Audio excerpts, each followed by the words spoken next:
habitantes de la comarca de la Vera, muy queridos cuacareños, nuestros parroquianos, todos los presentes, placentinos, no lo sé de dónde son, de Aldea Nueva, de dónde sois, bienvenidos todos hoy en el monasterio de Yuste. Señoras y señores, para mí, para nuestra comunidad de los hijos de San Pablo, primer eremitaño, es un honor y una alegría enorme saludaros hoy en este lugar.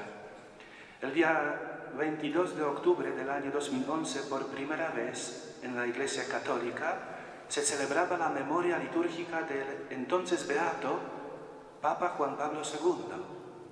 El mismo día, nosotros llegamos a España invitados por su excelencia don Amadeo Rodríguez Macro para tomar bajo nuestra custodia el culto y la vida espiritual de un sitio tan honorable para el reino de España como es el monasterio de San Jerónimo de Yuste.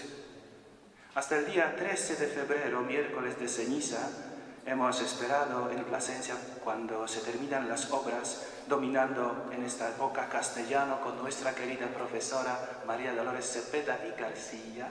Está con nosotros, siempre te recordamos, Dolores querida.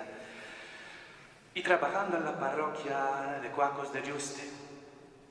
Nunca olvidaremos estos primeros encuentros, charlas llenos de la amistad y confianza en nosotros, sin ninguna palabra castellana. Nuestros queridos, nunca os olvidemos, don Antonio Luis Galán, don Francisco Ricoballo, don Francisco Javier Pizarro Gómez, don Antonio Ventura Díaz, nunca olvidemos estos días. Han pasado apenas 5 años, alguien puede decir solo 5 años, de la presencia de los paulinos aquí, en Extremadura. Sin embargo, consideramos que igualmente merecen ser reconocidos.